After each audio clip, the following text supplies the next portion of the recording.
Hey everybody, welcome to this week's Stack Your Live. It's me, Matt, and joined by RJ. RJ, how are you tonight?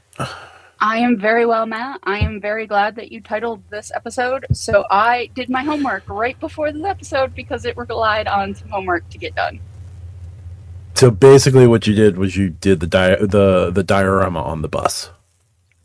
Did the diorama on the bus? Yes, this is correct. But the diorama was done before the class period started. It wasn't like being done at my desk as the bell was ringing. Like I walked in with it completed.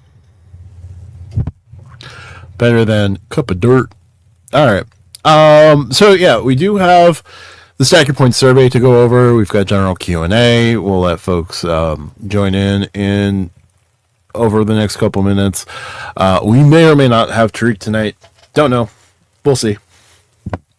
But yeah, we'll see how long we go, and we have like a hard out of 10 o'clock. There is RJ's business to do as well. I am drafting my WNBA fantasy team tonight at 10 o'clock. So I don't know what position I'm in. I will probably check it during the last bits of the live to see what position I'm drafting in. So you might get my unfiltered reaction to what the auto selection for ESPN put me in for my draft number. Just end up at 1-1. See, if Tariq was here for this, I could talk with him about who I should take and why it probably should be Asia Wilson if I have a high enough number. There you go. Keith chimes in with priorities. Thanks, Keith. Yeah. Would you do a solid 90 minutes? It's fine. Yeah. I assume number one pick overall would be like Asia Wilson, Angel Reese, and Caitlin Clark. It will not be Angel Reese. I can guarantee you Angel Reese will not be in the top three. Caitlin Clark, Wilson, Stewie, Brianna Stewart, UNESCO. It'll be names that you're gonna hear if you put Sports Center on and they're talking about women's basketball. It will be a known name. There will not be a dark horse number one pick. Oh, all right. We got Frugal Dad Finance joining us from South Jersey. Thank you for joining. It's been Night of Lives, but hey, thank you. Double Animal Fries jumps in. Hey y'all. Hey Double. Hopefully you're not too busy with dad duty, but we understand. Keith says, but since Matt is here, then you can talk about Star Trek. I mean, yeah, why not? Matt, I have a thought. If we ever do a Patreon or members only, I think you and I should play a mini series where we pick episodes of Star Trek and we watch them together. Or we do we watch them separately and then do like a 20-minute like breakdown of the episode in our thoughts, but we pick it for each other. So like I pick my favorite episode and you watch it and then we talk about it. And then you pick yours and I watch it, because I feel like our viewers are awesome enough where they would enjoy a mini Star Trek deluge on a membership tier. Absolutely. That's definitely something we could do. My only problem is I can't throw In the Pale Moonlight at you first, which is annoying, but like, that's fair. JP Grace joins us. It says, yo, from New York City. JP! Nice for you to join. And we are also fellow New Yorkers. Double says driving to dad duty. Although we're not from the city proper. I'm closest to the city, but I am not going to divulge much further about where I am. I am Hudson Valley is far vast. upstate. I am far upstate. There are more cows than people. Matt and I spent time in the Discord proving that I live in an area with more cows than people, which, happens. It's the sticks. I do. I officially live in the sticks, so it's what it is. So we got that. All right. So how about we jump into the survey and we'll kind of go from there, because we did post it. We have been collecting data for a little bit. We've gotten some interesting responses, so we'll just walk through it. Yeah. So the first thing I want to hit on for the survey is the first question, the first real question in it. There was some demographics info that was more for us to just sort of gauge things than to actually like drill down. I was the only woman who took the survey, which is very funny to me. I kind of expected that, but seeing the little graph was very funny to me. Tracks. Yeah, it does. Hey, if you've got sister, mother, girlfriend, wife, whatever, and you want to send them our videos, that would be great. Help our numbers out in the gender split. Anyway, the first question we're going to get to is from 1 quote best issuer to 7 quote worst issuer, but the following companies in order based on your overall feelings towards them. Now, this is a very subjective question. We understand that this is subjective, but we wanted to gauge how our viewership, and again, this is a small sample size. We're not going to give the exact numbers. It is a smaller sample size, but it does sort of show people's feelings.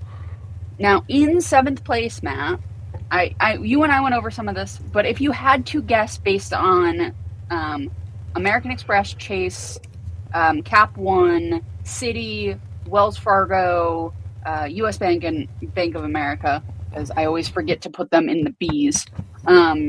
If you had to guess who would be dead last, 7th place in people's sort of hearts and minds, who would you guess would have been 7th place in people's hearts and minds? So I'm of two minds here. One would be go with one of the issuers who doesn't believe in points transfers, which would be one of Bank of America or U.S. Bank. U.S. Bank gets a lot of love for the altitude reserve, and smartly, so that may skew things.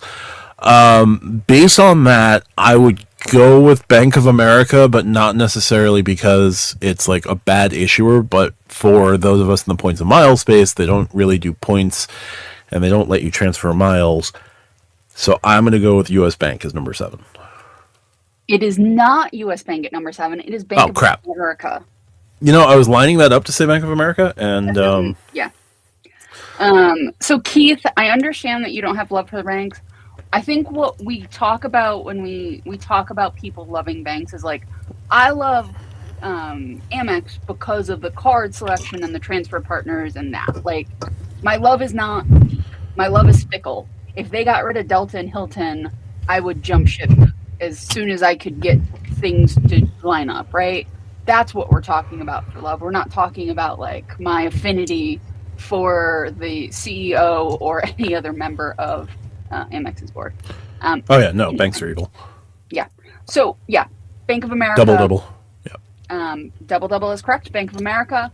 I think this comes down to their cards are not bad.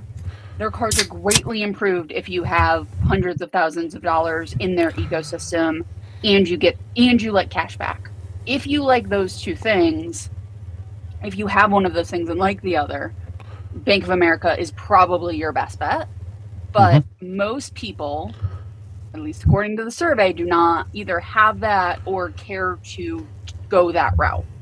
I think probably in general, we talk about Bank of America on the podcast the least, mostly because of those things, right? They're not really in the points and miles game. There's no transfer partners. And it's just not really what our focus is. But yes, they are number 7. Number 6, so Bank of America had 51 points. How it worked is first place gets you, every first place vote gives you 7, second place 6, 5, 4, 3, 2, 1. 51 points for Bank of America. Next issuer with 56 points, Citi. And Citi had no first place votes, 1 second, 3 thirds, and everything is 4th or down from there. They had 5 sixth place votes, just for context. I think their inability to let you use mobile wallet without locking your account, their general customer service, and sort of their weirdness with American as far as like they're partners, but they're not partners, but maybe once they become official transfer partners, people will like them. But Citi was pretty, if you took Bank of America away, Citi is dead last. Bank of America sort of protects them from dead last based on Bank of America being a little bit different. Citi is just the old country lawyer of banks. He is the chicken lawyer from Futurama. That is correct. Shatton mentions Bank of America is a true relationship bank with the absolute best cashback setup. Absolutely putrid at points and miles. Yeah, that is very true. I mean, unless you're going to go out and get the Air France card or the Spirit card.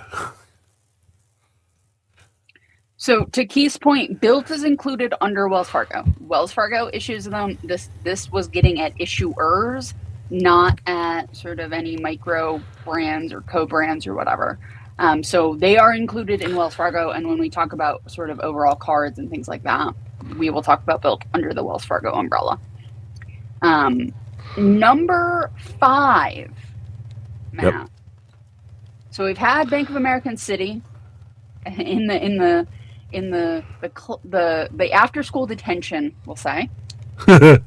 Who is joining them in after school detention at 5th, Matt? Any thoughts on who might be there?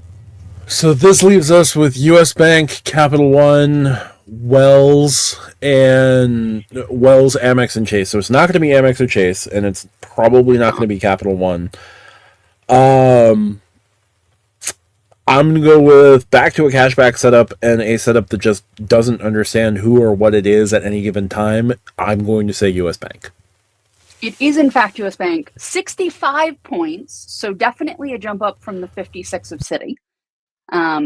So that, to me, is showing that there is a bit of a separation there, right? They've got definitely more points.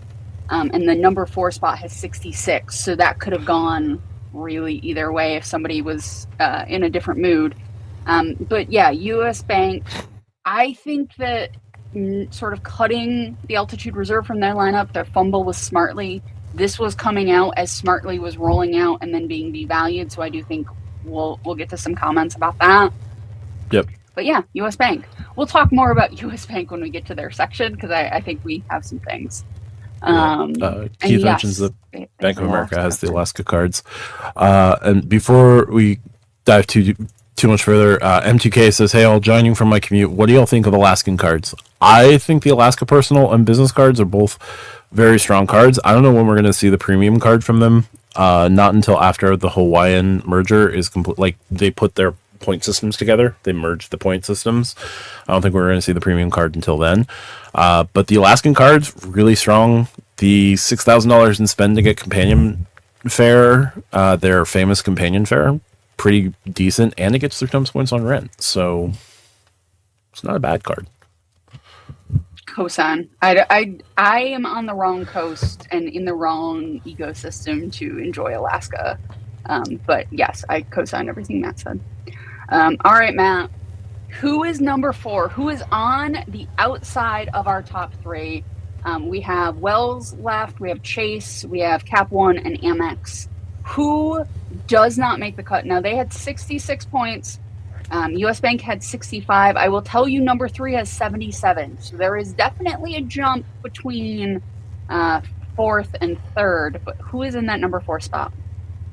Well, going with the ponies would make the most sense. It would make the most sense. Anybody who doesn't understand that reference, Wells Fargo's logo used to be horses. Stagecoach.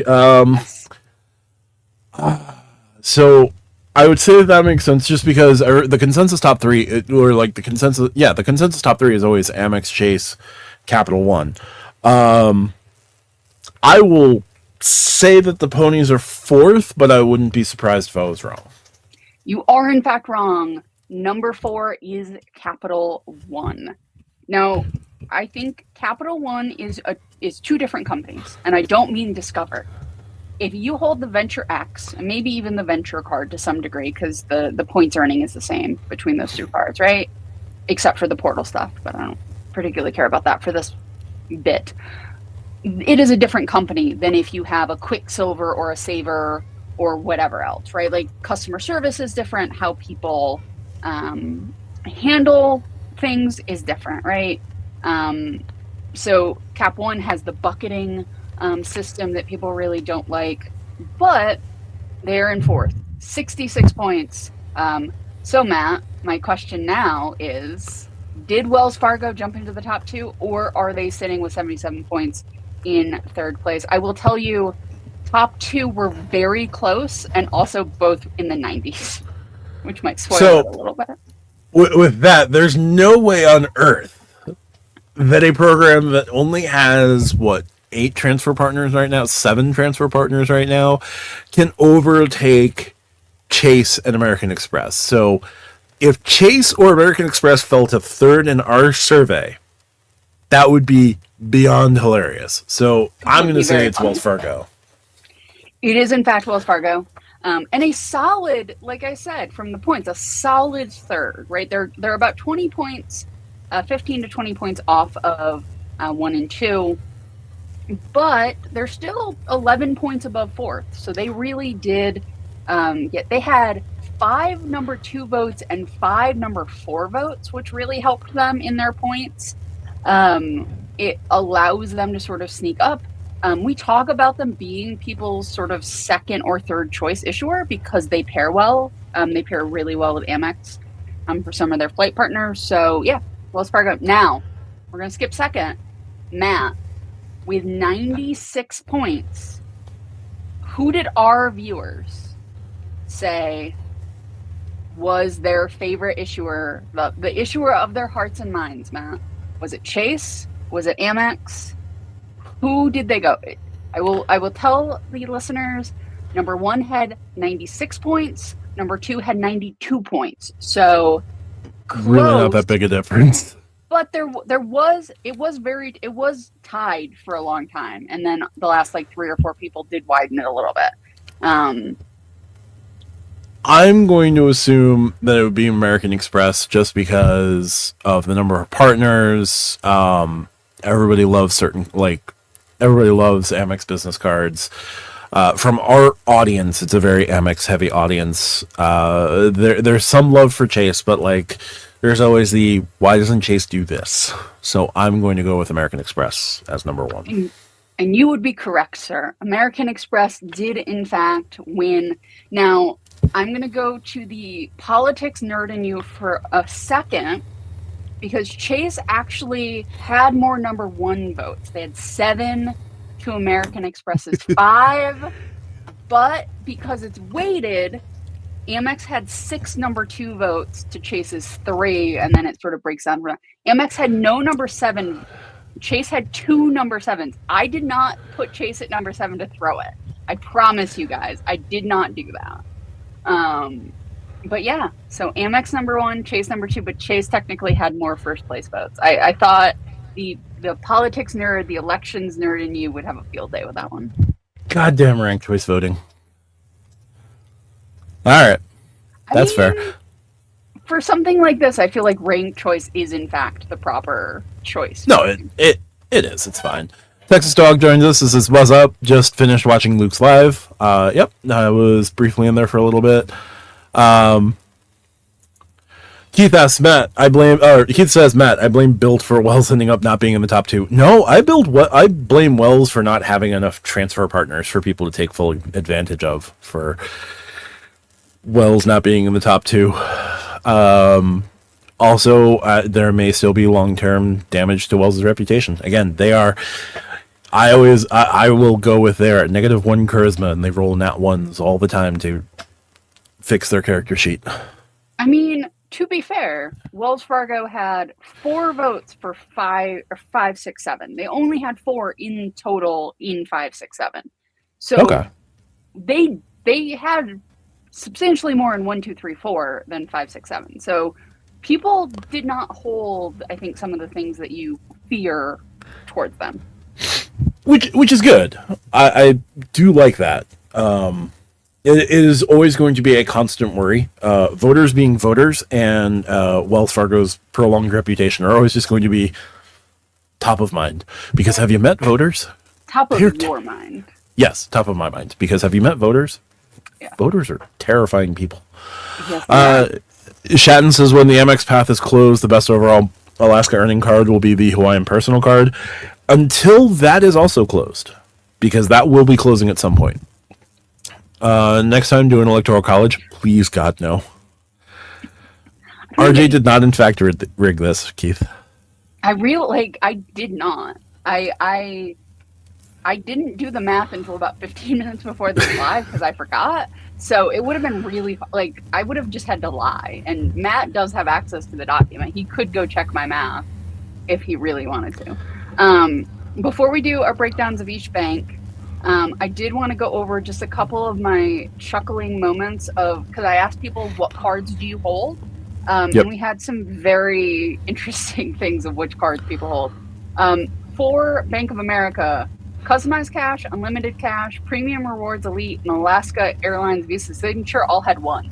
Like, people have very few Bank of America cards, and it's very spread out. We don't have a very heavy Bank of America audience. For Citi, four custom caches. That is, for people with custom caches, I did not ask how many custom caches do you have. So who's to say how many they have? Costco and Rewards Plus at 2, 1 Strata Premier, and then 1 AA Mile Up card. 4 custom caches, 3 French hens, 2. Sorry. So this might be why US Bank was not 6 or 7. We have 6 people with the Altitude Reserve who voted in this. The Cash Plus was at 3, and then the Triple Cash and State Farm Business. Got a State Farm Business, guys, with 1 each. Cap 1, Saver Card was 7, Venture X with 6, Quicksilver and Venture at 3 apiece, and Venture 1 with 2. Not one I would have picked for 2 people to have, but here we are. Wells Fargo, Built was the number 1 card with 4, Autograph with 3, Active Cash, Choice, Privileges Select with 2, and a Signify with 2 as well. Well, I know Matt, the 2 people who have a Signify. You were not the only Signify holder in the world. Good to know. Nope. Now, here's what's interesting to me. So, Chase, right? 11 Freedom Flexes. Not the card I would have expected to be number 1, but here we are. Freedom Unlimited at 10. Okay. Ink Unlimited at 7. Sapphire Reserve at 6, and Ink Preferred at 6. Those numbers surprise me a little bit. Does nobody in our audience have a Sapphire Preferred? Did I convert them all? Hold on. Now I will go look up the number of Sapphire Preferreds just cause. Hold on. Hold, please. Matt, if you want to do hold music. Sorry, no. 5. I got no hold. So they were 5. just out Okay. of the numbers. 5. Because I only Got have it. the top 5 cards. So yeah, 5 people with the same. It was 6, but I downgraded my preferred to an OG Freedom, so I had to re-rank things. Now, here's the easiest ones, which completely fits, except for the last card. That one caught me off guard, but the longer I thought about it, the more it makes sense. Okay. Blue Business Plus with 11. Like, all you got to do, Amex, is make a personal version, and you will get so many new signups that your numbers will be juiced for a year. It'll be great for you. Gold with 6. So the gold card really pulling its weight there. Surpass with 5. The business gold with 5. And the card that I really was surprised with is the Bonvoy business card with 5. It stacks with the Knights. I get why people have it. But in terms of like what I expected out of the audience, not a card I expected to be as popular as it was. And just off the podium, the Hilton Honors Business and the Platinum card both have 4. Got it. So still an incredibly popular card. The Brilliant with 3, the Blue Cash Preferred with 3. So Amex had, I think, the most total card holders, but they were more spread out. Like, you've got a bunch of, like, greens, an Amazon Business Prime for reasons, Aspires, and the Hilton Honors card, which I know Matt holds. One day, you, me, and Lonnie just need to, like, do something with our 3 Hilton's cards, and I have the business, so we can actually get we can do a family portrait of all of our Hilton cards, because we hold the entire lineup between the 3 of us, which is great. I'm the cheapskate. So, you are, but that card is, for a $0 hotel card, That Oh no, might it's be great. the best $0 hotel card there is. Beats the snot out of the bold. Does pretty good against the traveler. The choice And card beats the is snot out of good, the but I don't choice think card. it's as good as the Hilton Honors. No, the choice card, if the no annual fee choice card had TSA pre-check attached to it, then it would probably beat the Hilton Honors, but that's just because it would have a $120 credit every 4 years for no annual fee. Real quick, Rodrigo mentions feels like Wells hasn't made any news in what feels like a year. It's been a little while. Hopefully they're the good quiet so that when news drops, it'll be aplenty and good, but we'll see. Shatton says that he has the CSP. Rupert Pond chimes in. Thanks for joining us, Rupert. He says, you're not the only one. I have the Signify as well. It's a good card. And Keith mentions that I may be going back to a CSP if the CSR rumors are real. We'll see. If Matt goes to a CSP, I am going to have so much fun using some form of software to find every comment he has made about the CSP in the history of Stack Your Points and just make a clip show of Matt talking about the CSP and then him holding the CSP up at the end. It's a $95 grab card. It is. That you may hold one day. $150. Vincent Pascal joins us. He says, simple MR setup that minimalizes your annual fees and number of cards. Business Platinum, Blue Business Plus. Yeah, Blue Business Plus at 2x, Business Platinum at the... What categories does it get 5x? I would argue do the personal Platinum because that'll do 5x direct with airlines. The Business Platinum, you have to go through the portal. You have to go through the portal. Business Gold as well. I think Business Gold, Blue Business Plus can also do pretty strong damage. It really depends on... Here's the thing. Business Gold is the best business card in Amex's lineup. If you have a business Facts. Gold is the best business card. If you want the Platinum, but with slightly different things, the Business Platinum is a great card. Yes. I would say the personal Platinum is better for more people if you're gonna get a Platinum, unless you're super 524 sensitive. It's like I'm treating it like your gluten intolerance, Matt. I'm treating 524 like people treat gluten intolerance. Not that people should treat it poorly, but like the skepticism. Fair. Jerem updates us from last time. Wells denied him for the autograph journey again. He's convinced now he needs a checking account again in order to get it. Checking account may help. I wish I knew. I don't know what to tell you. I'm sure if I applied for it right now, I could probably get it, but I don't need it. I would like an autograph card, and they like every time I look at Wells, they just laugh at me. Like LOL just appears on the screen. It's just rude. All right, let's talk about. So one of the questions I asked for each issuer was if you could change one thing about this issuer, as far as their credit cards and charge cards, what would it be? Matt, can you guess for American Express what the most common, the very most common complaint was?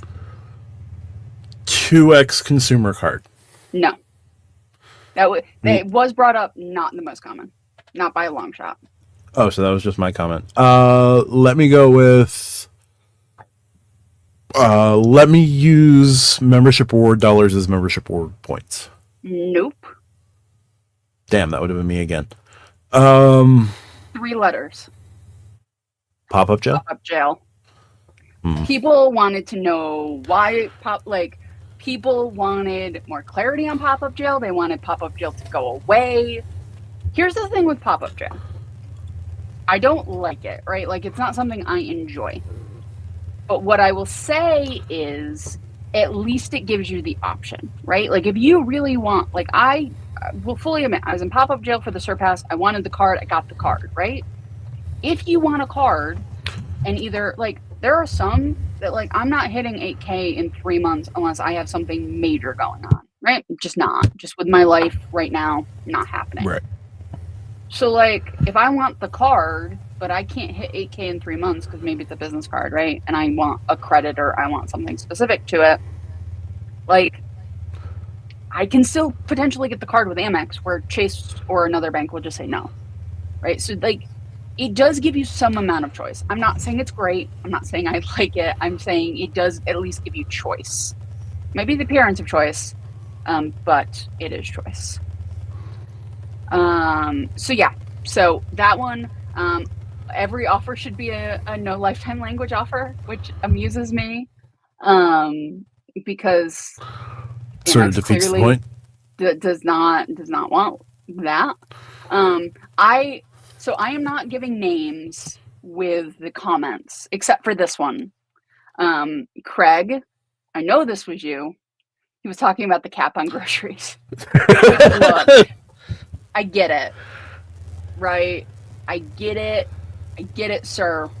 Most people, the cap is not a problem. I'm just saying, you are special. You get to be special. Everybody's got something special about them. This one is yours. He is the quartermaster general for like a small platoon for like his army of people. So that makes a lot of sense. At this point, it's a brigade of people that show up at his house and expect to be fed. That's one hell of a cookout. Yeah. M2K asks, "What's the biggest reason to get a platinum card to get a platinum for an average traveler?" There is not one. There's not. No. Like, this is not a card for the average traveler. Like, you have to have a very specific reason, or the math has to really work out. I know your other question, M2K, is why do I hold it? Because the math works out and I can. Like, if the math didn't work out, like if they do to the platinum what the rumors are that the CSR, and it just completely changes a lot of math, right? I don't know if I would continue to hold the platinum. I hold the platinum because the math works out. And if I ever just say, I don't want to hold 2 Delta cards, like maybe I'm doing different traveling, I'm not foreseeably going to not fly Delta, right? But maybe the companion passes, maybe they put a restriction on the companion passes, right? Like the flight's got to be over $1,500 or something for you to use the companion pass, or it downgrades it, it's not first class anymore or something, right? Like if they do something like that and those cards don't math, I still want the platinum, right? And because the platinum maths for me, I use enough of the credits where I am over comfortably the current annual fee. I don't mind holding it, right? Like, yes, I understand that I am paying up front for like my entertainment credit, right? Like I get that. I fully understand I am doing that. Actually, now that they're not doing biometrics, signed up for Clear. So that's what I did today. Still got to go scan my passport. So that's another $200, quote, $200 of value. And that is in air quotes that I'm doing. So I hold it because I can, in terms of like the value it gives me. I understand the 35 points in rebate, but you have to have those points up front. To get that 35% back, you have to still expend those points and then you get them back. So you still have to have them. It's not something where they just take 35% of your points off the books. Like instead of 100,000, it's 65,000 when you go to book. If it was that, then I would do much different math, right? And I would consider keeping the business platinum. I have that for another reason. But that is something that for me, because you have to have the points in Amex and you have to expend them and then you get them back, I don't particularly enjoy how that mechanism works. If you've got a ton of Amex points. So I am in Hilton, I'm in Delta, and I'm in Amex. Those are my sort of 3 sub areas of Amex. Hilton is where I do most of my spend, like through my Hilton cards, because that's where the points would probably end up if I were to transfer them. So for a lot of things, I will just put them in Hilton so I don't have to deal with it. Amex points with the Blue Business Plus and the Platinum are second, and then Delta, because I almost never use my Delta cards unless I need like 20 MQDs or something. So I'll spend on the cards to get the MQDs. Because those cards, for every $10 you spend, you get one. of those. So I will use those cards when I need a particular amount of them in a particular time to get a particular goal. Those are the only times I use the ones. Do I wish that the $200 Hilton credit was on the regular Platinum? Yes. Do I think in a refresh something like that probably will be? Yes. It might not be $200, it might be $100, but I think there will be some Hilton credit on there. Again, I don't think the Business Platinum is a bad card.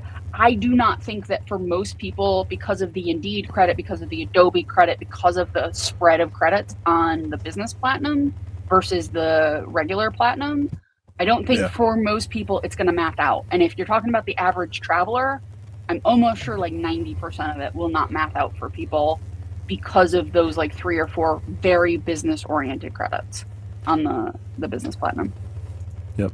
M2K also mentions, looking at the Platinum card, it has bad lounge access for families. And for families, this is probably true unless you are a very high spender for with your American Express Platinum. I know you can't get guests in for free without spending what is it, $75,000? $75,000. Yeah. But so you also get the $200 airline incidental credit.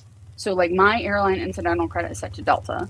So I can, before my family had AU cards, so they get their own lounge access, I just would use the airline incidental credit because I don't pay for baggage in first class. So I don't have to use it for that. So it was helpful for that. Like Keith, I understand there are not credits that are only business on the Business Platinum, but the bulk of the credits for $695 are geared towards actual business in a way that I think for most people they cannot make the math. So yes, Spadeco, the types of credits on cards do matter. You and I can agree on this. yes. I have been watching a lot of West Wing clips lately, and there is a moment where Jed Bartlett and a Republican sit down to talk about campaign finance, and they're basically like, I'm a lily liberal, or lily-livered liberal, and I'm a gun-toting conservative son of a bitch. And sometimes I feel like it's going on. We agree on like 4 things, and we disagree on 96 of them. But those 4 things we agree, and by gosh, I'll take it. It depends on what credits you personally can use. The average traveler is probably not doing credit burning or all of that stuff. The advanced people are. That's what we all have to think about. That's what I try to express my opinion when we're on the podcast or doing a live. We can do it. We care to do it. I dealt with like helping family members the last couple of days on credit card related things. And I said, well, you can do it this way. And they looked at me like I grew a second head out of my shoulder, because they are not people who want to burn credits, and they are not people who want to churn things, and they are not people who will get a card. Like one person asked me, because we signed them up for 2 different cards, they decided they liked the second one better than the first. And they're like, so when this comes, I'll call you and you can close it for me. And I'm like, no, that is not, it's a $0 card, so it's not gonna hurt them. But like they don't, it's not that they're stupid. This is a very smart person, but this is just not their wheelhouse. So like we have to think about the average, like when you're saying specifically the average traveler, we have to keep in mind it is not people who are going to churn things, and it is not people who are going to necessarily maximize. Like, have to think about the average person, or at least think about what we're willing to do and then cut it in half. Yeah. No, I think for the average traveler, like let's say someone who's traveling 3 to 4 times a year. So I'll say once a quarter. If you're traveling once a quarter and you're traveling with family once a quarter, this might even be a stretch in terms of like frequency of travel. But if you're traveling with family once a quarter, and as much as I rag on it, but the Venture X would make far more sense for a family than the Platinum.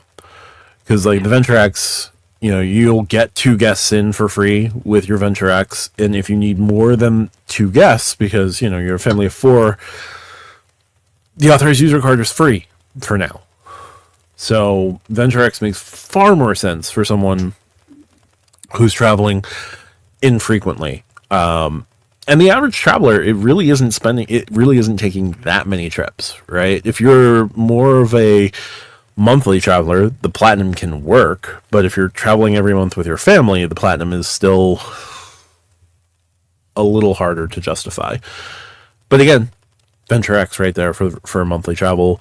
Sapphire Reserve for monthly travel would be fine.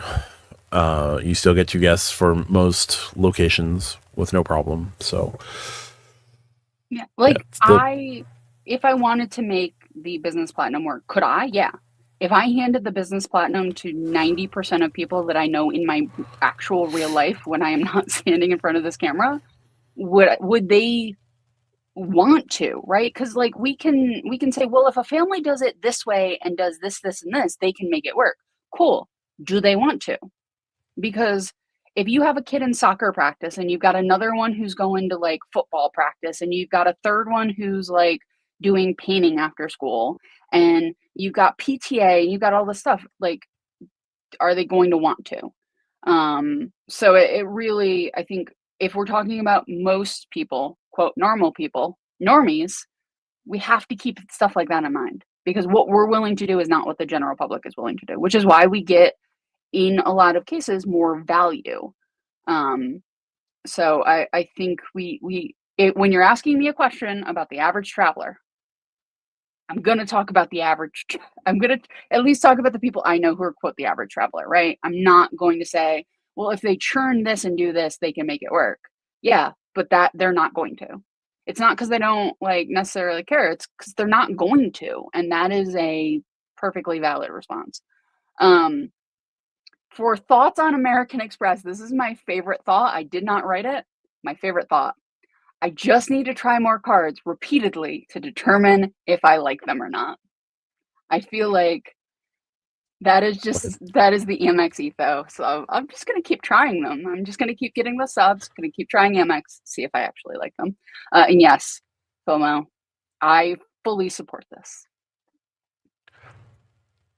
all I can say is that if I left my partner just in the terminal with the child, I won't be making the return flight for reasons. You'll be making the return flight just on a very different flight than that. I don't think they'd allow my body to be removed from wherever they put it. Yeah, M2K, I think in this situation, the platinum is just not for you. And that's okay. Like, a card not being for you is not a moral judgment, right? Like, me having the platinum and Matt having the CSR, like, there's no moral judgment between those 2 cards, right? Like, Tariq doesn't have the platinum. The platinum would be terrible for Tariq to hold. Like, it would actually cost him money, right? Like, it would be terrible. There's not a moral judgment in that. He should have the CSR though. But as soon as he gets it, $9.95. Which is why I would body block him from applying if I would fly to San Antonio and prevent that application from going through. Filmo's got this all figured out. If they want in the lounge, the family can figure it out themselves. Okay. Jason chimes in with leave the child in the terminal. If you've met my child, which no one on this podcast has, but if you've met my child, you will not just leave them in the terminal. No. Matt would be talking to a very nice police officer very quickly if that were to happen. I have a feeling that there would be chaos and mayhem. Oh, yeah. So many ways. All right, so those were some American Express comments. Do we have any interesting comments for Chase that don't involve the words 524? Let's pop down. Better gas multiplier. Add a gas category. Would be great for gas and grocery if it was 3x. Get more lounge access status on top tier cards. Well, guess you what, people? You can get some status with Chase if you spend $75,000. Yeah, with Southwest. No annual fee option for FTF and IHG. Don't sleep on IHG, sir. Actually, 524 was shockingly not like there were a couple. But 524 was not the thing most people were griping about. It was grocery. Like, it literally was grocery and gas. They want an unlimited 2% UR card. Which, look, I think Chase just doesn't want to. They're too busy giving Kevin Hart money. Yeah. But yeah. And now they're giving Ty Burrell money for the United cards. Grocery and gas are really the things that people want out of Chase. I like that we have an educated audience that knows to not talk about 524, but instead go straight to the gas and grocery. Yeah. It would be a shame if something happened to the embossed credit card production line. That was somebody's thought on Chase. Look, I think y'all. I think put it in your digital wallet. No embossing in a digital wallet. Is that person just doing a slight, British gangster threat? Oh, it'd be a shame if something happened to that. That just a threat or a promise? Yeah. Chase up to the last 12 months has not enticed me. I'm not a Hyatt fanboy, and my attempt to become a UA1 was dashed by work. However, the recent lounge opening has been a complete game changer for me. The Philly Sapphire Lounge has made the Philly Centurion Lounge completely obsolete. I have no less than 40 visits to the Philly Lounge this year. Again, Craig, I'm calling you out for your comments because your comments were so thoughtful and complete that I knew who they were. I didn't even go look up the name. I just read the comment. I'm like, oh, cool. That's Craig. That's Craig. So yeah. But yeah, a lot of the comments were just, one of the thoughts was get rid of 524. But here's the thing with 524, guys, is I think most people overthink it, right? Because unless you're doing something with the inks, and I'm going to put a pin in the inks for a moment, right? How many personal Chase cards are worth getting? Because you can only get one Sapphire, right? So a Sapphire, maybe an IHG card, a Freedom of some flavor, right? So maybe 4 to 5 on the personal side total. A United cards. Yeah, depending on where you are with the co-branded cards. Yeah. Right. So co-branded card, maybe 6 total, right? If you want to get into Chase, and again, I'm putting a pin in the inks because that's all. That's a train. That's special, kind of special. I'm not boarding. It's not that hard to deal with 524. It's annoying that you have to think about it, but you have Amex has their numbers and Wells has their sort of weird 524, not really 524, kind of not on the co-brands, but on their cards, but not really. So it really is going to depend on you, but I think 524 is less of a problem than people think. I think because it's so hyped in the community and on videos, people really think about it too much. But I think ultimately it's not a huge deal. Yeah, that's why I tried to stop referring to it as the 524 rule and just put it more as Chase's marketing speak. Yeah. Can you guess the number one comment for Capital One? Because this one made me chuckle because it's such a niche Capital One thing. Capital One is basically the only company that does this. There are some other subprime ones, but I swear it's got to do something with the bucket. Nope. Hit me. Please stop pulling all 3 credit bureaus. Oh, how could I forget that? Yep. So that is one. Approvals, lift the veil. Remove Capital One from their cards. People just don't want to see the words Capital One on their cards, but I don't think that's going to happen. I would add something to the venture. It needs either an additional category, limited lounge access, or a year-end points bonus. The current offering is just pitiful. I like the card, but that's just me. I don't need the $300 travel portal credit, so I'm happy with the $95 card. But yeah, also one person, just let me product change to the saver. I'm I feel your pain, but they will not do that. Get a MasterCard of some sort from them. Relax approvals on Venture X if you want to be great and get better transfer partners. I don't think that would actually get them better transfer partners. I don't think those 2 things are related. Don't make it so difficult to get approved for a venture card, even with an 800 plus credit score. I think this is your comment because you did take this. You did take the survey. Remind me if this is yours. The Discover merger is going to end up being bad for them, like Star Trek V bad. Yes, that was me. I saw the Star Trek V and it like made me tilt my head a little bit. Star Trek V is pretty bad. Star Trek V is pretty bad. I think Capital One is a great secondary option. With the Capital One landings open, I believe Chase and Cap One will end up taking away my 3 largest spending categories, with grocery, travel. But yeah, I think Capital One is not a bad issuer. I think their problems are that they've kind of been weird about how the Venture X is.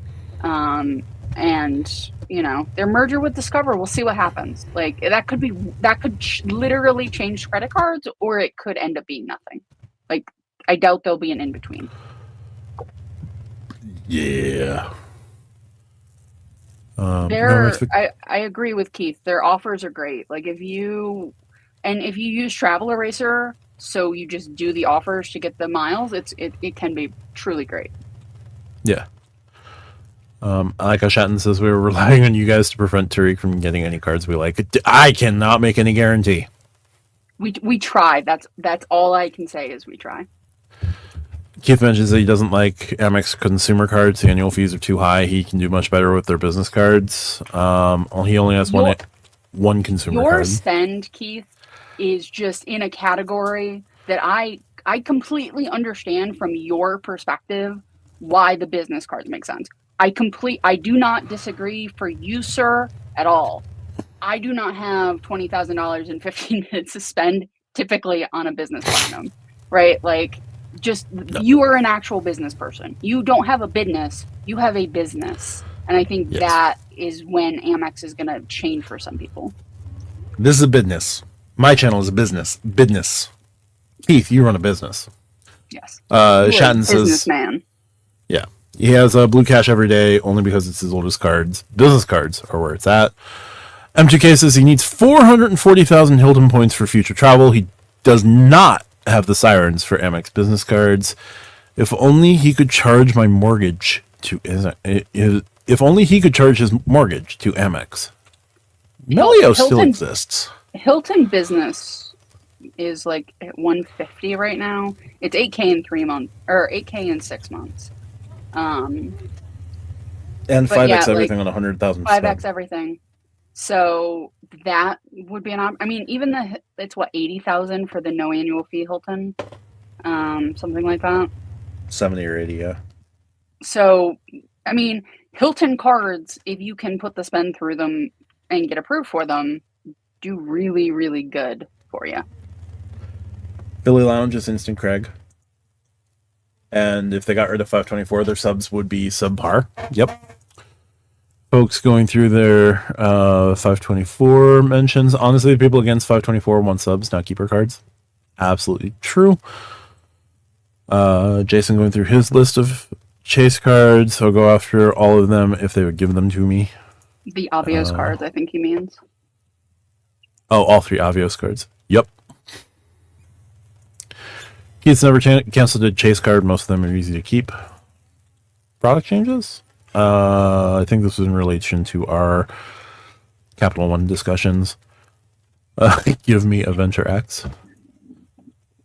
Capital One allowed me to product change to a Saver 1. Then it changed my perspective on Capital One when the Capital One offers have been amazing.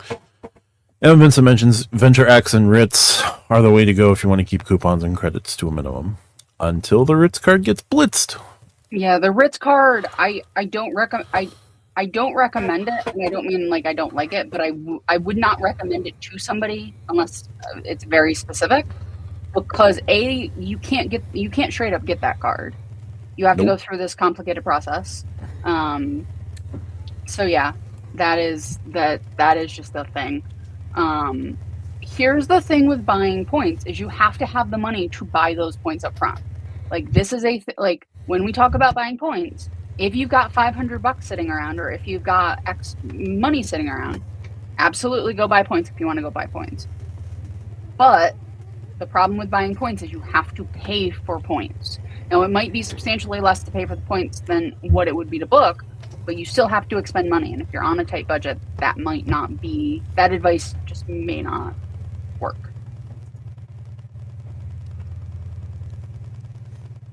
Be interesting to get Capital One opinions solely from Capital One card holders in the survey. I mean, I'm a Capital One card holder, but I picked out comments from people who said that they had cards. I did not pick out any comments that I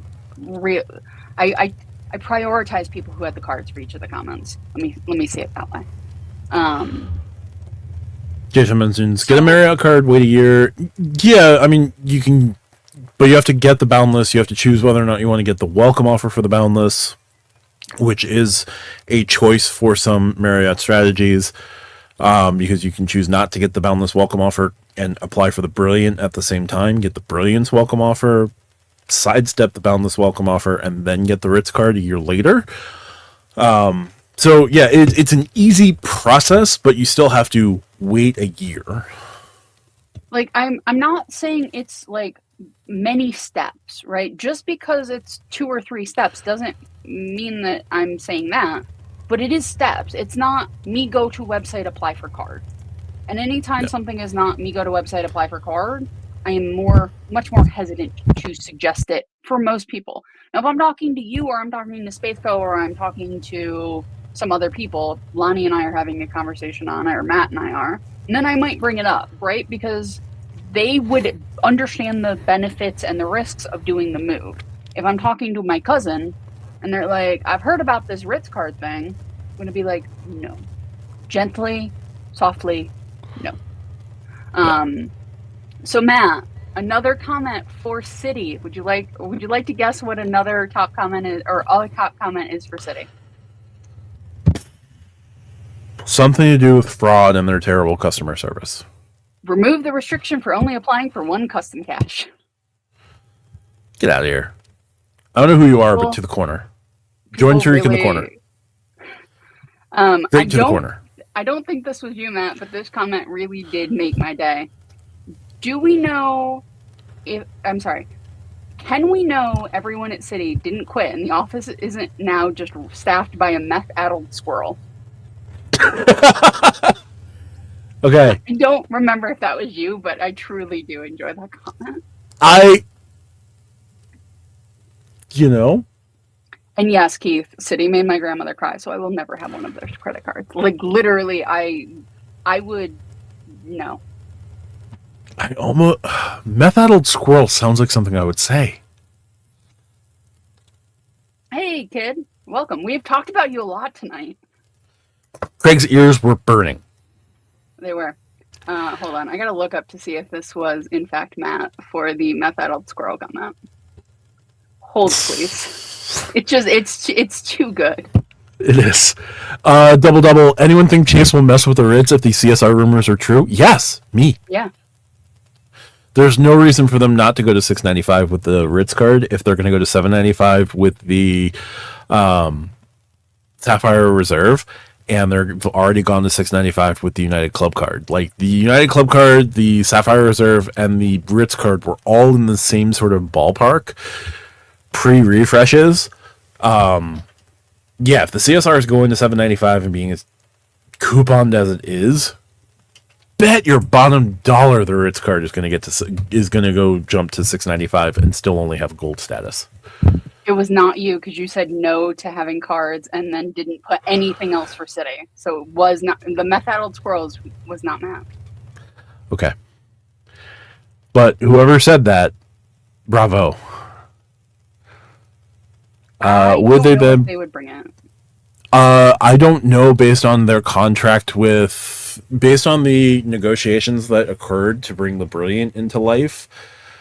See, Marriott doesn't particularly care for City anymore. Marriott wants to be with American Express. Chase is the thing. Not City. You said Marriott was with City. Damn it. No, Marriott wants to be with American Express, not Chase. Yeah. Kid, we have been talking about the survey, and your answers are so complete and wonderful and wholly you that as soon as I was putting together who comments to talk about, I could pick yours out.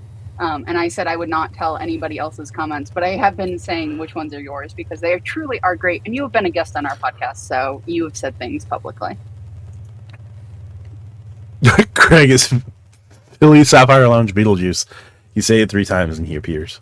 I like that. Yes. All right. Ready for the U.S. Bank conversation, Matt? Because it's your favorite issuer. What would you guess was something that people wanted to change about U.S. Bank? Bring back the altitude reserve. There you go. Got it in one. Also, your favorite hobby horse with them, make all of the points combinable. Yes. Because it is genuinely stupid that they're not. I could even live with them not having them all together. Like I could live with them not pooling their points together if they would just stop creating new point systems. They have more point systems than every other issuer, I feel, combined. Like American Express has 2 point systems. They have membership reward dollars and they have membership reward points. Mm-hmm.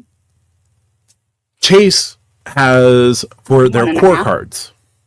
For their core cards, yeah, right. 1.5. They have ultimate reward points, and then whatever the hell they were smoking when they created the Ink Premier.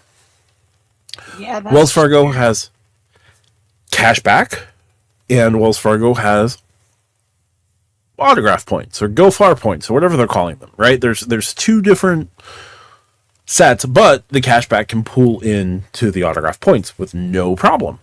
Citi has thank you points. U.S. Bank, Smartly points, Altitude Reserve points, Altitude Power points, Altitude Go Connect and Business Connect points. The points you earn on the Cash Plus card, the points you earn on the Shopper Rewards card, the points you earn on the Triple Cash card, the points you earn on the Business Leverage card, the points you earn on the... Need I go on? Oh, and the Flex Perk points. Hey, Matt, there is a special question that just came in from Rodrigo that I think you should do a video on immediately. What is the likelihood of the autograph journey going to 150 and adding coupons? Not very high right now.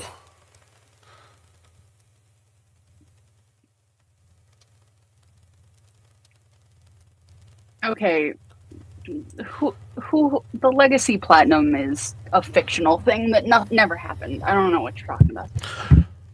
I mean, I'm going to go with it happened, but yes, this is true. So, okay, fine. In the world have a Legacy Platinum. Yes. But yeah, the Ink Premier does have UR points that do not pool with the regular UR points, except for those like magical golden weeks where somebody got drunk and turned off the gate and like shut down the gate. Like it was Jurassic Park when Newman shuts off the gate, shuts off the power. Also, if you Google Legacy Platinum Amex, nothing comes up. Oh Lord! Like it's literally just the current Platinum card. There is really not. Now, what if you went with traditional Platinum, American Express traditional Platinum? No. Okay. I mean, Space Coast, correct. The best kind of correct. Yes. You know what, Spaceco? I need to spend some time with ChatGTP and take your icon and make it a bureaucrat from Futurama. And I say this with all of the love and respect I have. Like you would be that bureaucrat that like is level like 999 bureaucrat. Like you would be so well at that. For a U.S. Bank thought, ignore the smoke coming from the dumpster. It's probably nothing.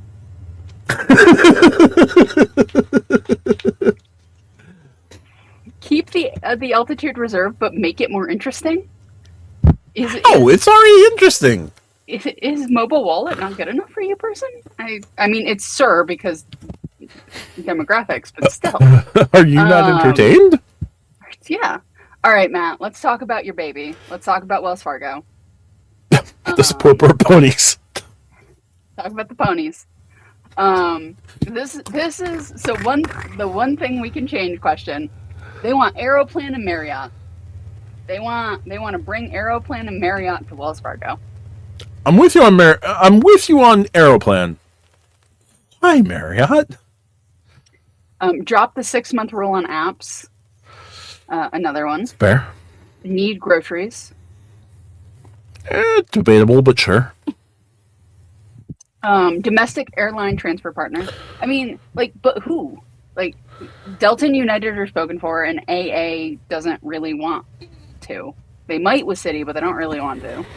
JetBlue? I have said on the podcast, I've said on record, JetBlue and Wells would be very handy together. Wells should add JetBlue and then add all of the LCCs.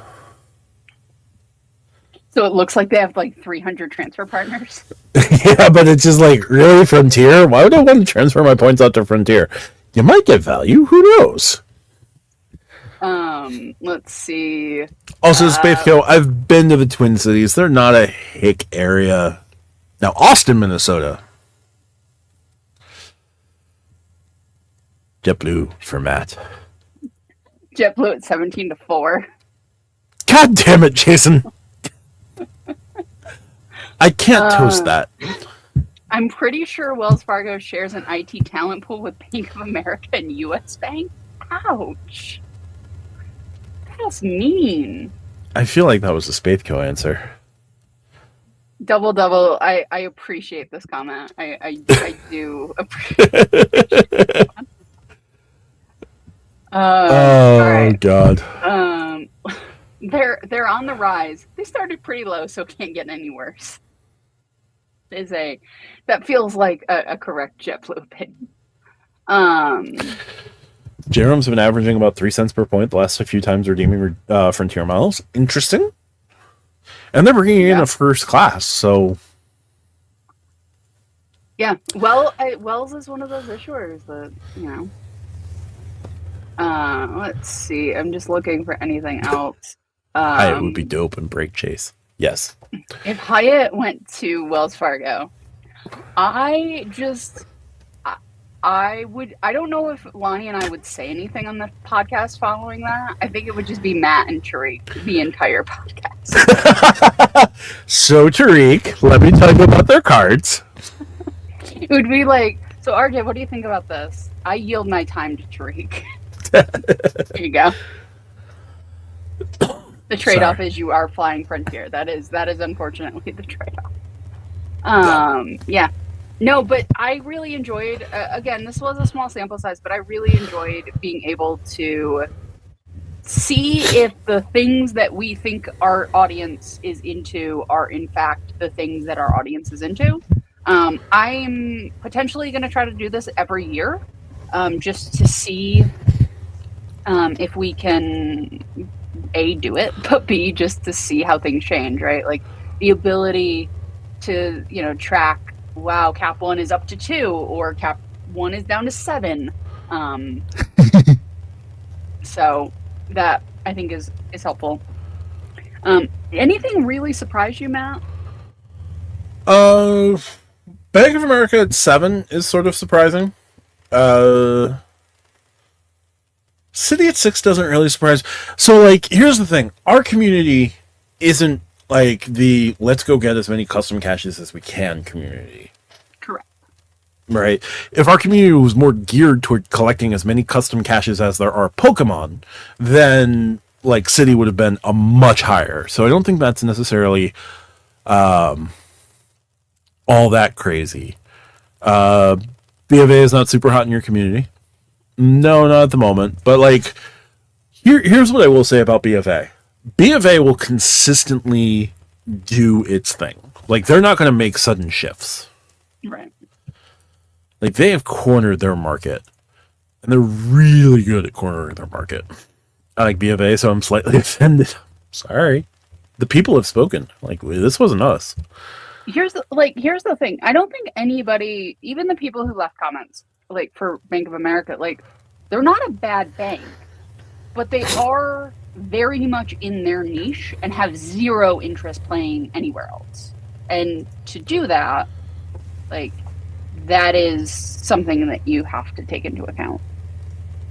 Yeah, I'm still rather surprised that they have the co-branded cards that they have. Because, like, with those co-branded cards, they could do things with them.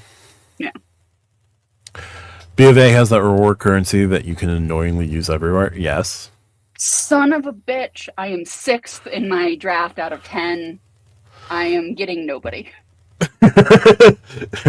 You get nobody. I get nobody.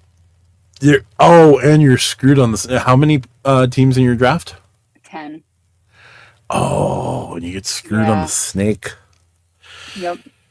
You're gonna be playing the waiver wire forever. This is gonna be. I'm gonna have to get creative. Only Craig would know that there's 1,025 Pokemon now, as a point of reference. I stopped paying attention after 151. I will be so mad if the next version of Pokemon can only be played on the Switch 2, because then I will be forced to get a Switch 2, and I do not want that. I'm sorry, have you met Nintendo? I have, and I really hope the next version of Pokemon is compatible. I have the OLED one, so it's not even like the OG Switch. I have the OLED one. You got the one that came out like just last year, or like a year and a half ago. Yeah, I love it, but I don't want to upgrade, but I will for the new Pokemon game. They have me. Jason asks, can anyone name the last exciting announcement the B of A had? Yeah, they're launching the JetBlue, not the JetBlue premium card. Jesus Christ, no. The Alaska Airlines premium card. Coming in 2028. Yeah, sometime later this year. Vincent asks, which discontinued credit card that you can no longer get do you wish you had? Examples include the City Dividend and the Chase Ink Plus.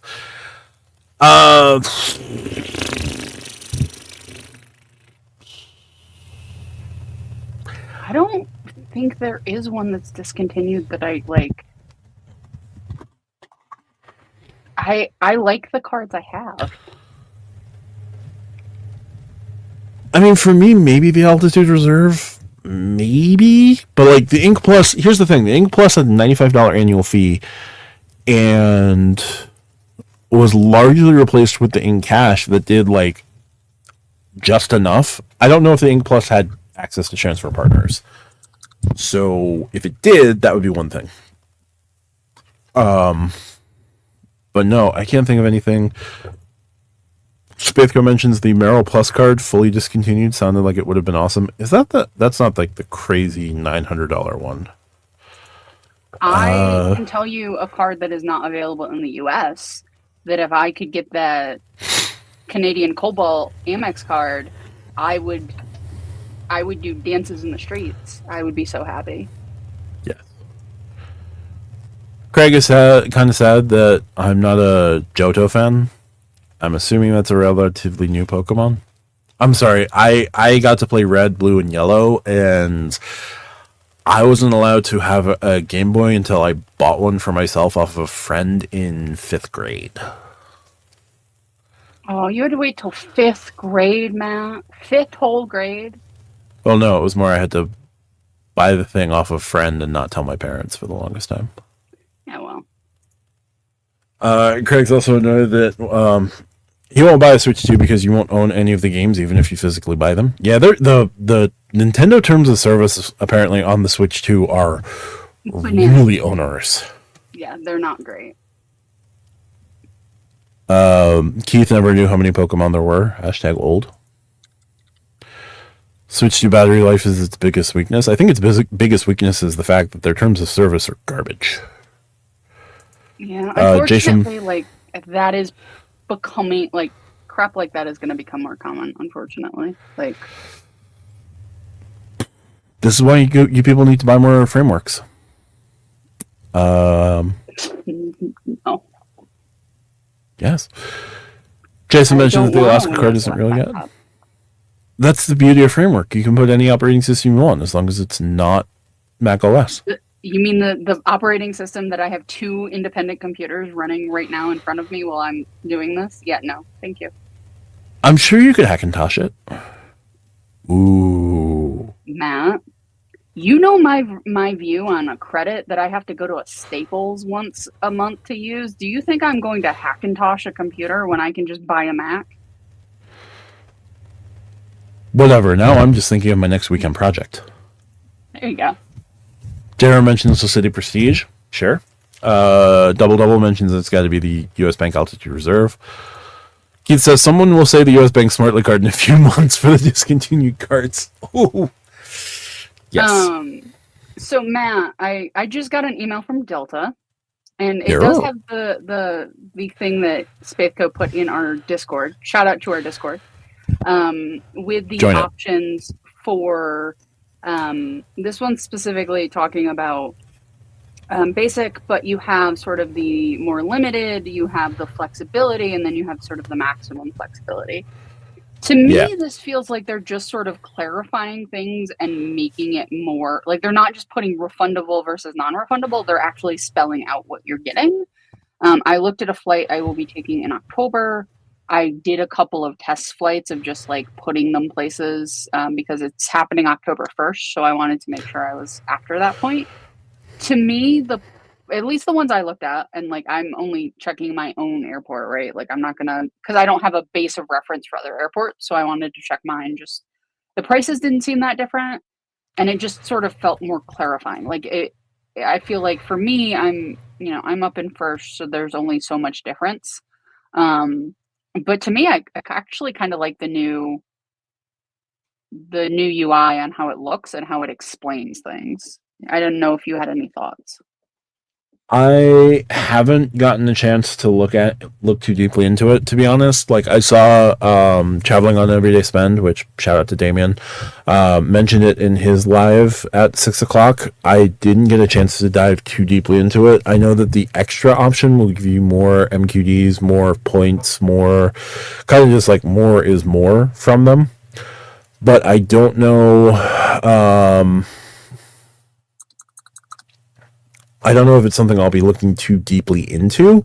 Now, obviously, if I decide to jump into Delta, I will pick the option that gets me the most number of points and MQDs, obviously. But, like, I don't know if this screams cash grab or if this is just, like, a clarification of how Delta works. To me, like, the prices I was looking at did not seem wildly different from their former one, which was non-refundable refundable.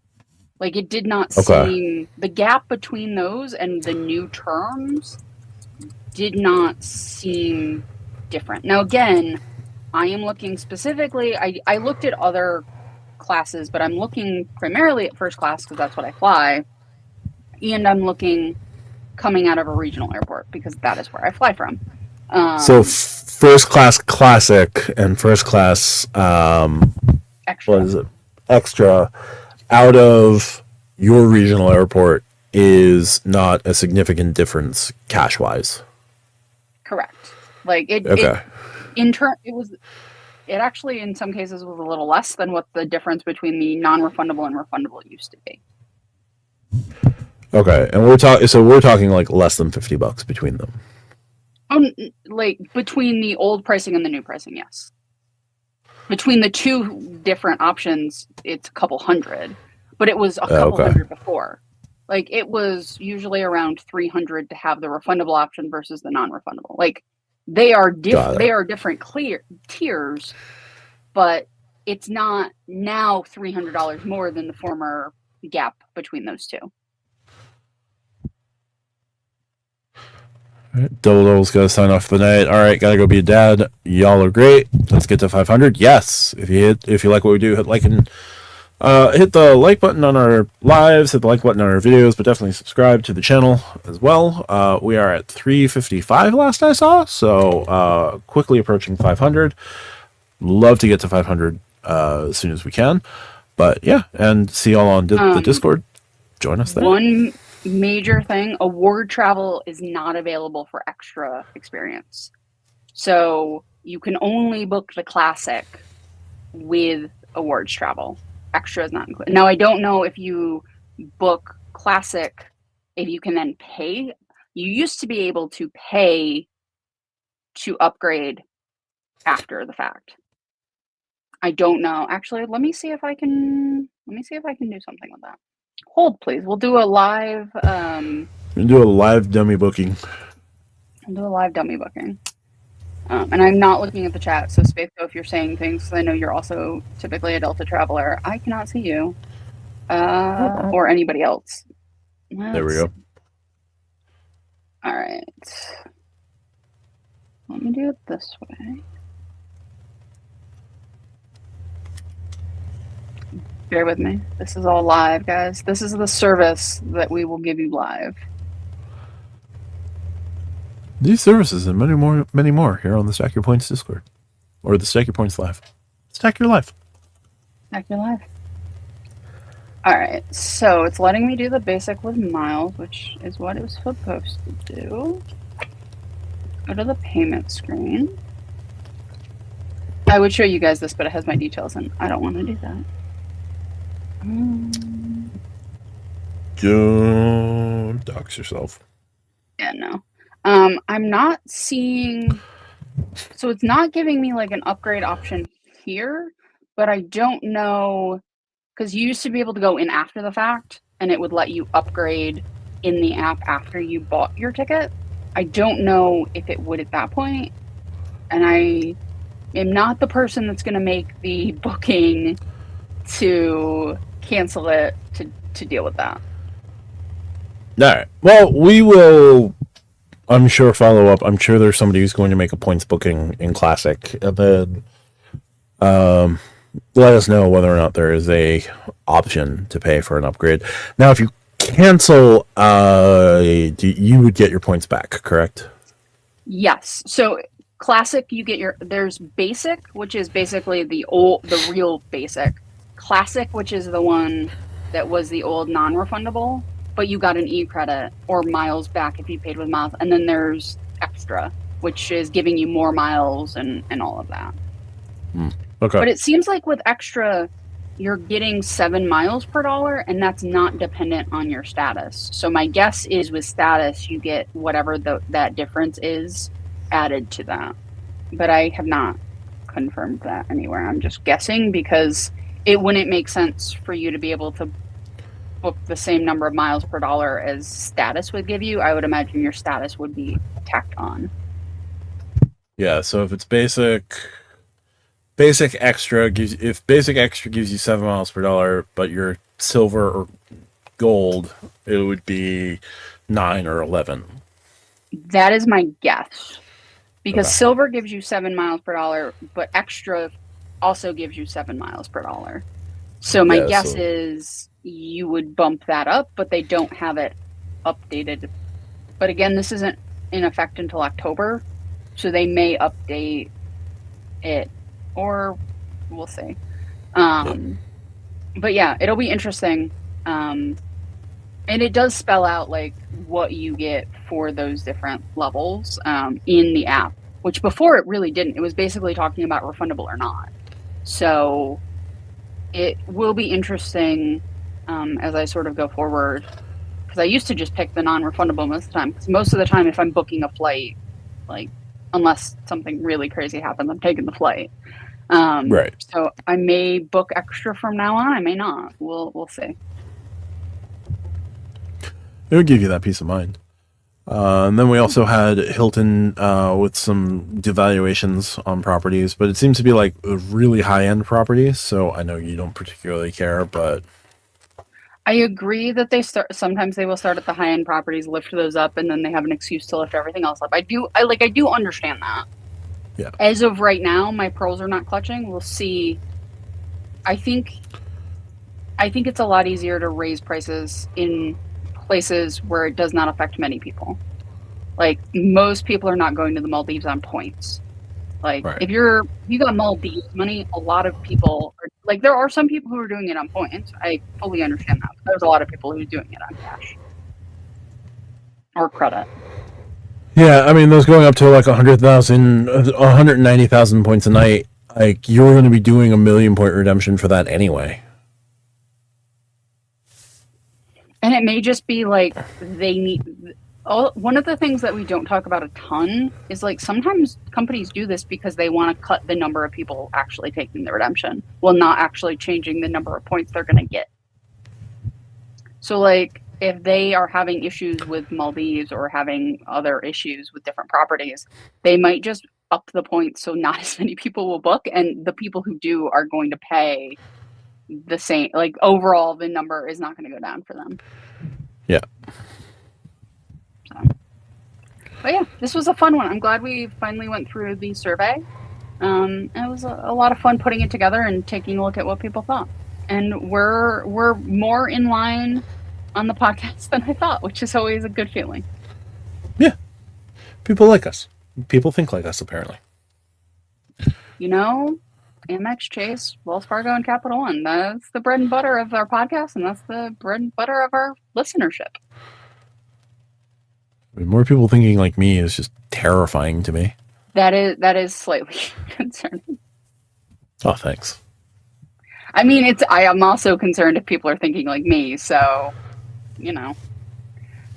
Any last minute questions from the peanut gallery that is assembled tonight? We're getting towards our 10 o'clock. I'm picking super late, so.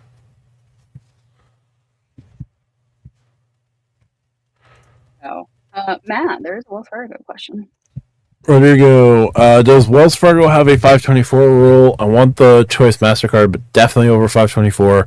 But it's been more than 6 months since my last Wells Fargo card, the Built card. I was well over 524 when I got the Choice Select. So you got the Choice Select with no issue. I am not aware of an official 524. Wells is picky. I will say that Wells is picky. I don't know how much of a relation, like Wells doesn't need a full relationship with us, but like a relationship definitely helps. Is the best I can give you with Wells. Now, I don't know what your relationship with Wells is, Rodrigo. And you don't necessarily have to throw it in the comments if you don't want. But I would say if you're over 524, but it's been more than 6 months since you got the Built card, and the 6 month rule is more for their core cards, the Autograph, the Active Cash, the Attune, etc., etc. If it's been more than 6 months, you're still over 524, but you have a strong relationship with them, and things are good between you and Wells, take a shot. The other thing you could do, instead of applying directly through Wells, would be trying to go through the Choice website as well. Mm-hmm. I've noticed that folks will have a little bit more success going through the partner website than going through Wells specifically. Don't know what sort of voodoo that is, but give that a shot. Because those Choice cards are actually pretty good. If you get the 60K offer on the no annual fee, that's pretty awesome. If you get the 90K offer on the Choice Select card, that's always awesome. So honestly, I would, as somebody who holds the Choice Select, like, even though Choice is my third option for hotels, I am considering keeping the $95 card just because it's a really, really good card. Like, you get 30,000 points every year just for holding the card.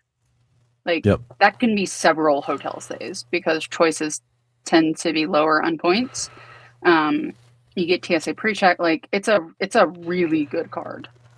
Yeah. It might be the best co-brand under $100.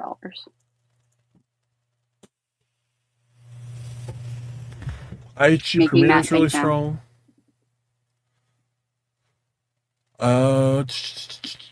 But do you get 30,000 points just for holding a card now? No.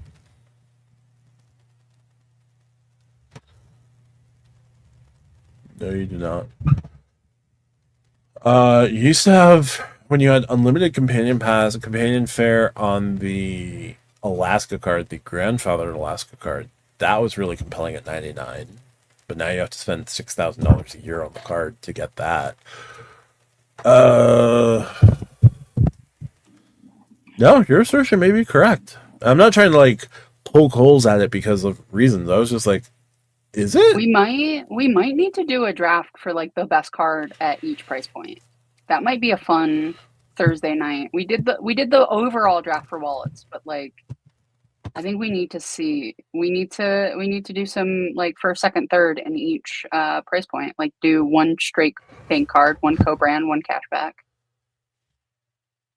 Something like that. Craig mentions that choice flexibility is so nice. 40K IHG or 85K Bonvoy each year would be a huge step up. Yup. No, them doing the points instead of them doing a 30K night is significantly better. Because it would be Absolutely. like it would be hard to find a 30K night. Like it would be legitimately very hard.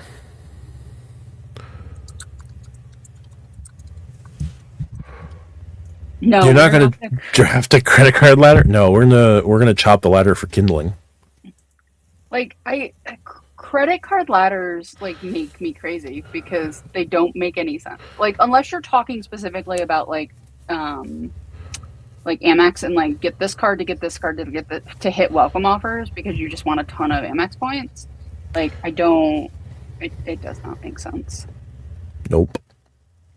Do not. And everyone's credit journey is going to be different because if you were added as an authorized user on your parents' card before a certain point, you're going to start with your credit either significantly better or significantly worse than your counterparts.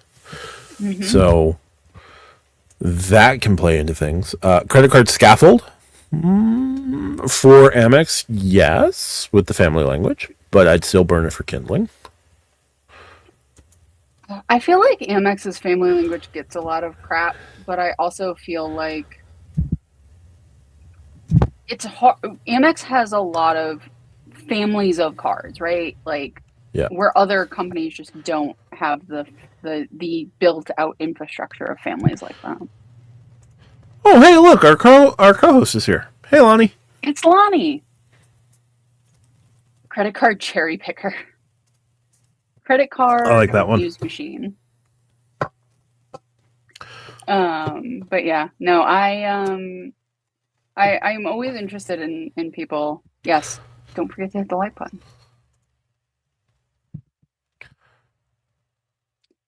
You were very good at that, Jason. You make me chuckle as well. I hope that also helps I'm 3 cans of cider in. Is that what you're drinking? Yes. Where is the Malort blessed by a cardinal, sir? First of all, I'm scared of Malort. Second of all, I think you should do a shot of Malort on the next podcast. I'd have to go find some. What's the one thing you're excited about in 2025 despite the rapidly changing credit landscape? The possibility Business Green gets an update or a refresh because they cannot make it worse. Yup. I like this one. Clausen's Inferno, the circles of credit card hell. Guess where the CCC ends up? Eighth circle.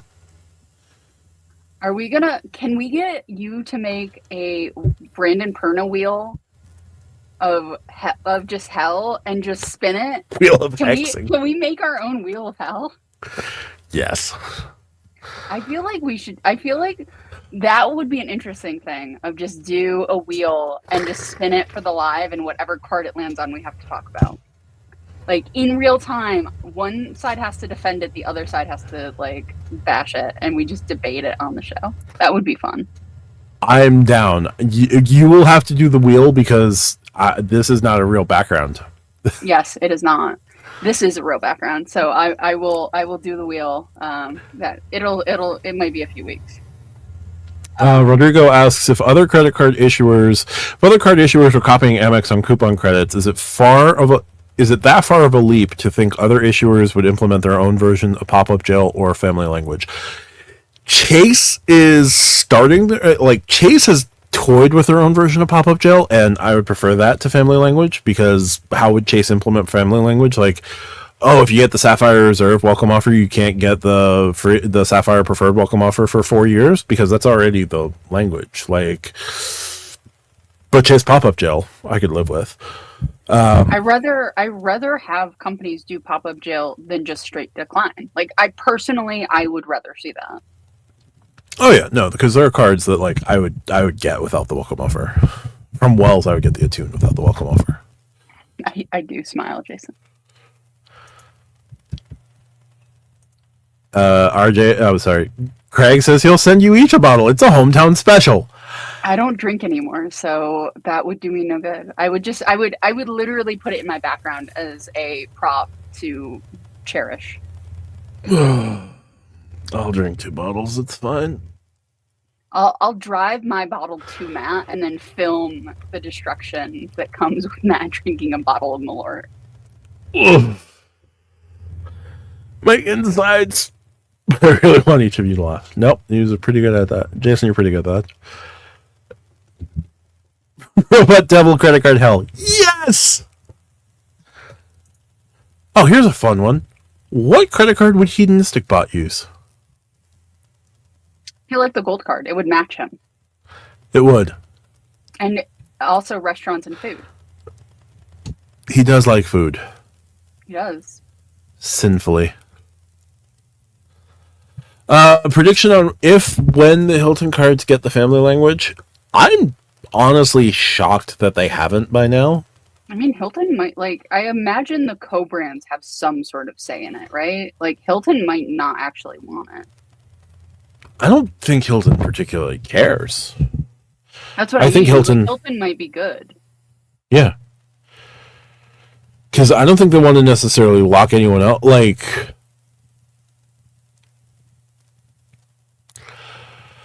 the honors and the surpass are basically the same card with the exception of slightly higher earning and quarterly credits. Mm-hmm. And like rental car status, but like who cares about rental car status? So I think they don't care I don't think they care if you hold multiple of their cards. If you want 3 Aspires, I think Hilton would be like, cool, bro. Yeah, because I'm sure the co-brand partner gets a cut of the annual fee, gets some sort of cut of the annual fee. Not like a huge cut of the annual fee, but like... Yeah, they're definitely Pond.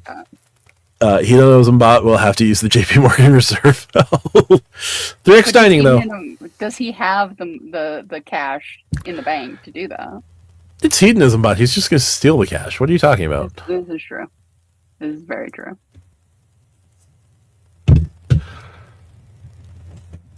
I'm drafting, so we can keep going because I am so far between my draft picks that I'm not even in the same zip code when each one comes through.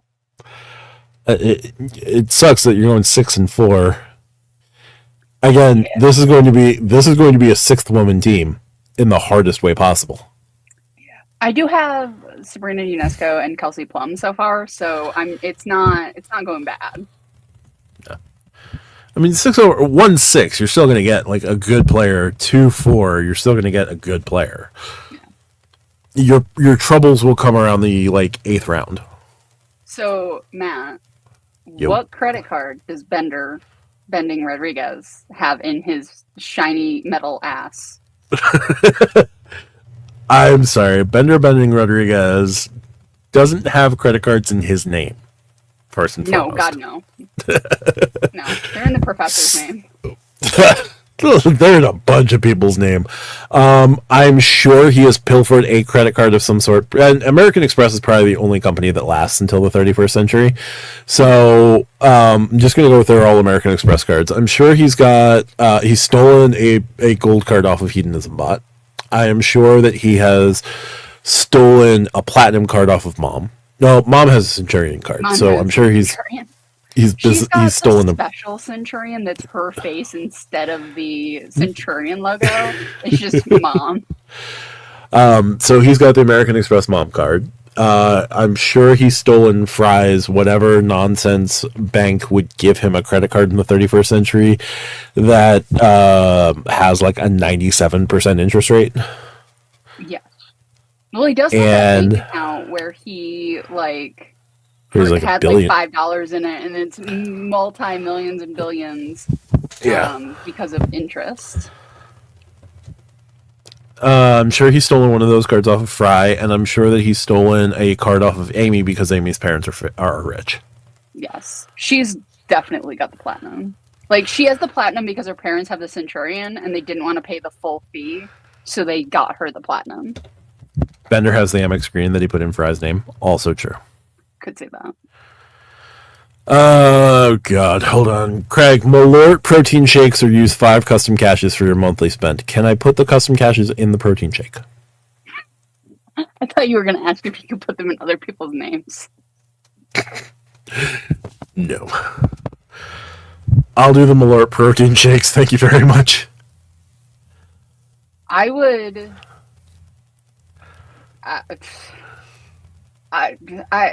those options are terrible. I would just not buy anything. I would just be like, I am going a month without a purchase. I would go to cash. Vincent asks, what credit cards would Pope Leo the 14th be using? I am certain that the Vatican has its own special deal, not only with the Swiss Guard, but also with UBS, that they have like their own special card for the Pope that has no limit. I would imagine, like, instead of the Centurion, it's just the Swiss Guard. Like, Amex just has the Swiss Guard on the card for the Pope. But isn't it just, like, I can imagine it being, like, the president of, like, somebody's got his card. Like, he doesn't actually have to swipe the card or tap the card. Like, somebody does that for him. Oh, I'm sure he has a guy now. I'm sure there's a bishop who like follows him around, who like has the card, but is like the card is in his name. Also, the Pope is someone who can Pope Francis was someone who not only like went and did the earthly things of washing the feet of the poor, which he did very early in his pontiff reign, but also had like Fendi slippers. Like, I feel like those things just, like, come to you if you're Pope. Like, you just, they're there, so you slip them on. I don't know if he would know who that is. Maybe. I don't know if the Pope is, like, Fendi. That's my jam. I don't know if he's, Maybe. like, Kreishon knowledge of knowing these brands, or if He he's also is just from Chicago, so you never know. The Pope, like, he went to, like, what, Villanova? Like, he's been to a Wawa. Like, the Pope has definitely been to Wawa. Can you imagine that? There are people. This is a real sentence I get to say now in 2025 and with an American Pope. There are people who probably had a negative experience ordering a hoagie during Hoagie Fest with the Pope while he was an undergrad, who would say straight up, that guy is a D-bag. Mm-hmm. Like, he's a White Sox. Like, they have tape of him at the White Sox when the White Sox were in the World Series. There's a mob boss sending a gift trying to buy his way into good standing. Pope loves a gobbler. God, I miss the gobbler. The Apple card, you know, it does have the apple on there. What is the gobbler? Somebody who lives far away from the Wawa land. Okay. You're aware of Thanksgiving dinner, I'm sure. As an American, I am, yes. You can't run from it. Yeah. You're aware of the stereotypical Thanksgiving leftover sandwich of turkey, gravy. The one Monica made in France, like the moist maker. Basically. Okay, yes. But that in a hoagie roll. Okay. I approve of this. I very much approve of this. I can't eat one now because my insides will fall out, but damn it, like, now I want to. I'm going to ask this question. You can totally pass it. Sure. Like, on the scale of, like, barely celiacs to, like, instant death, how, like, on the spectrum of gluten intolerance are you? So when I was first diagnosed, like, if that's a scale of 1 to 10, I was like a 1 or a 2. Like, it would take a lot of consumption for me to be like, ooh, I probably shouldn't have done that. Nowadays, it is, I went out a couple of weeks ago while my family was in the Dominican, and I had a night to myself complete night to myself. We weren't doing the podcast. We weren't doing the live. We didn't have it. I didn't have any responsibilities. So I went out, had a few drinks. These were glutinous drinks, and I felt nothing the next couple of days. So that was fine.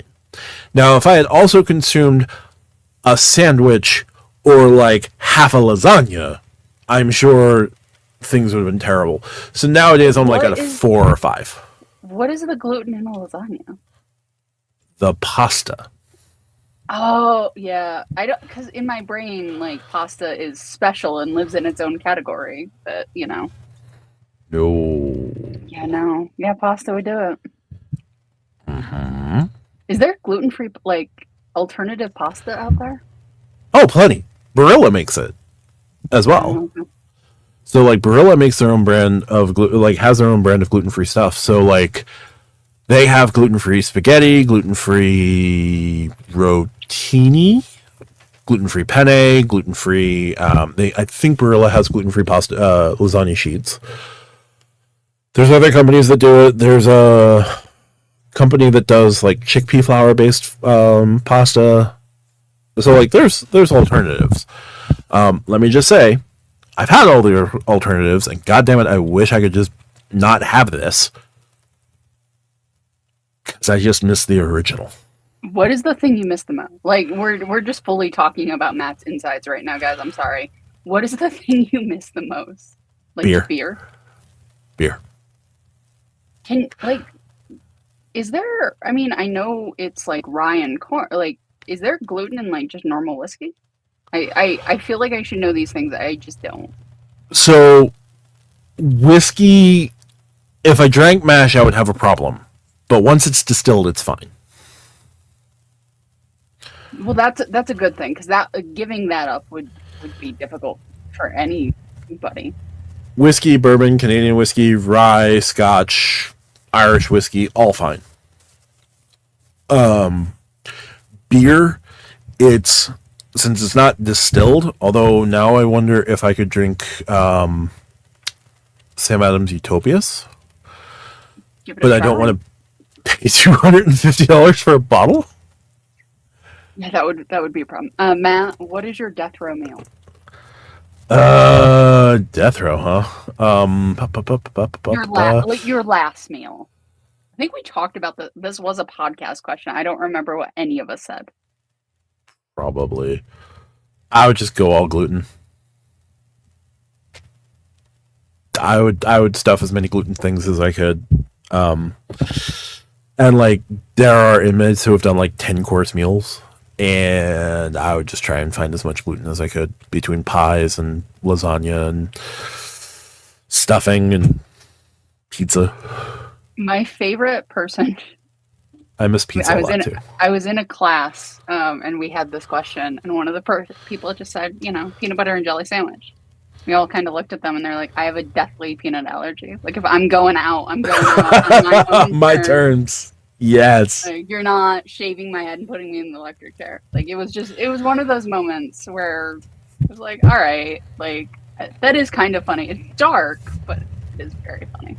Deeply dark, but deeply respectful. Like, huge respect to that person. JC, which of the following do you think would predict happening first? So he lists possible CSR refresh, Alaska Premium Card, City Strata Elite, Wells Fargo Autograph Beyond, Saver X, Amex Platinum, or Amex Green refresh. The green is the easiest because the green doesn't change. Like, they would have to do crazy things to like have the green make a, like, people will like if you like the green and they do a refresh, right? Like, it would be good. But that's an easy one for Amex to do, get some good press, and then not a whole lot has to change. Platinum refresh, a lot of things would change. Saver X dropping changes potentially a lot for Cap 1. Autograph Beyond changes a lot. Strata Elite could potentially change a lot. CSR is going to change a lot. Premium card for Alaska, depending, like, I feel like they don't drop the premium card until they get their points things situated. You know what I mean? Like, I think they want the points before they drop a new card. They want the points things situated. So I guess the green, just because it's the less disruptive of the things. I mean, really, all you need to do for Green Refresh, $195, and just give it a rideshare credit. No, that is no. You add gas and grocery, or I'm sorry, you add gas and EV charging. Okay. Take away. All they have to do is combine travel and transit into one category, put gas/EV charging, and then give it some stupid credit that, like, some people will like. Because if you're into the green, you probably don't have a lot of co-brands, and you don't necessarily have enough cards where you care super high about the credits. Maybe throw in a hotel collection credit. Yeah, I am a fan of the green. I don't hold it any longer because I went to co-brands. Like, I think the green is specifically great if you use transit a lot or if you don't have a lot of co-brands. That's, I think, when the green shines the most. Yep. So of that list, there were the CSR rumors. Now, here's the thing. When we last got rumors about possible changes to chase cards, it was rumored on Monday and live by Thursday, right? The CSR rumors have been sitting there for a week now, and I get that they wouldn't trample over the Sapphire Preferred 100K offer, but if something drops tomorrow, that would make a certain amount, okay, then they were legit. I don't know with the CSR. I think a green free refresh would make a lot of sense. The Alaska Premium card isn't happening until Alaska and Hawaiian's point systems merge. Australia Elite Cities had all the time in the world. Something's going on there that's holding up that card, and I'm sure it's got something to do with American Airlines. Autograph Beyond, Wells Fargo has to launch 5 more partners. Saver X, I just don't think Saver X is a particularly compelling card. I think the idea of Saver X is depending on what they put on it. It really is going to depend on what is on that card. If they go as hard as they did in that survey, or if they tone it down a little bit. $295 though. Again, I think part of that is having everything they listed. If they cut that down, they're going to cut the annual fee. Hopefully. Lonnie says he's severely allergic to raspberries, so he resonates with the peanut allergy person. Lonnie, can you have raspberry in frozen things? Because I know some people with strawberry allergies that can still eat strawberry ice cream. So I'm interested. I'm curious. Guessing no, but we'll see. Keith said CSR refresh. Rupert said the Alaska Premium card definitely first. Keith said, I guess less than 30 days if the rumors leaked for the CSR. Lonnie chimes in with a nope. Keith says that he has the green card. He's never used it. Does that make me a bad person? I'd downgraded to it. No, it doesn't make you a bad person. It's just you're paying less of an annual fee and you don't yet have a reason to utilize the card. If they updated the card and it became more useful to you, I'm sure you'd use it. It's a good, I would imagine, I don't think it's a starter card because I think calling cards starter cards is dumb outside of a very, the slate, something like that, right? Yeah. No, wow. That is a severe one, my friend. I am sorry because raspberries are one of my favorite things. I think it's a great card if you're not into co-brands. Or if you're doing a lot of transit. If you're not into co-brands, it's a great, I don't want to have to think about where this goes. Yep. And it's Amex. So it's if you want those MR points, it's a good way to get them. Wow, that's rough. Raw jams, baked in cookies, cupcakes, touched a spoon an hour ago, none of it. Oof. Make the Saver X copy the Strata card categories and add some credits. Maybe.